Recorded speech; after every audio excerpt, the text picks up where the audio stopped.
the silent witness. The night was unusually quiet in the small town of Larkspur. A heavy fog rolled in, swallowing the streets, muffling every sound. In the dimly lit apartment, at the corner of Hawthorne and Forth, a scream shattered the silence. Detective Clara Benson arrived at the scene within minutes, her boots clicking on the damp pavement as she approached the apartment door. Inside, the body of a middle-aged man, Ethan Marks, lay sprawled on the floor of his living room, blood pooling around him. His face was frozen in terror, his eyes wide open, but there was no sign of forced entry. No obvious weapon. Just a man dead in his own home. Clara examined the room, her sharp eyes picking up on the smallest details. The window was cracked slightly open, a faint breeze stirring the curtains. There was a glass of whiskey on the coffee table, nearly untouched. It looked like Ethan had been expecting someone.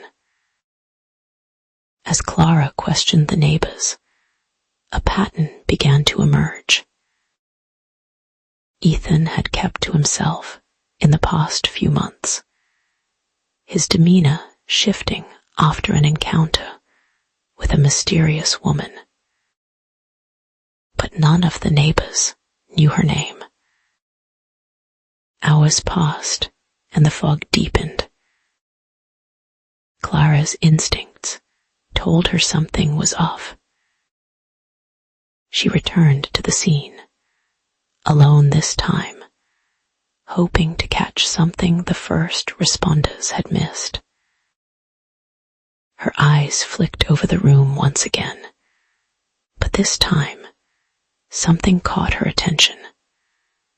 A small, nearly invisible smear of blood leading to the back of the apartment.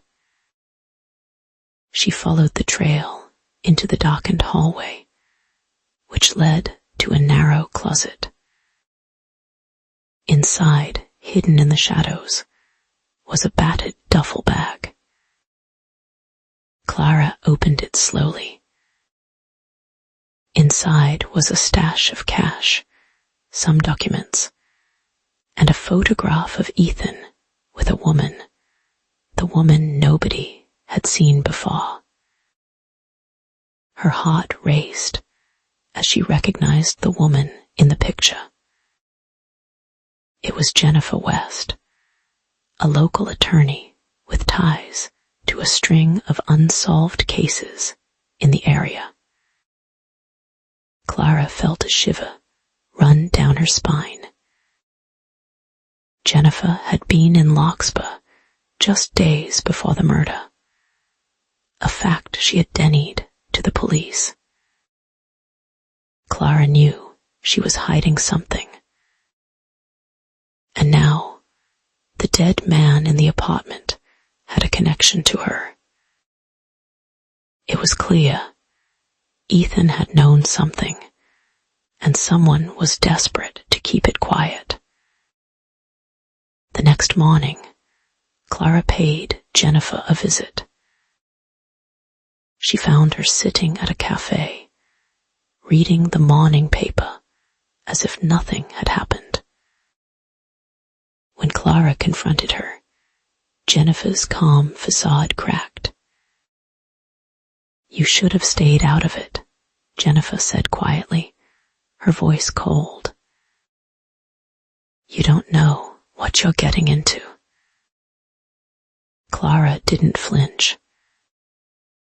"Tell me why Ethan had your picture, Jennifer, and why he's dead now." Jennifer sighed, folding the paper slowly. Ethan was a problem. He knew too much about a case I was handling. The wrong people got involved. She paused, her eyes flashing with a mix of anger and fear. You've got no idea what I'm mixed up in, Detective.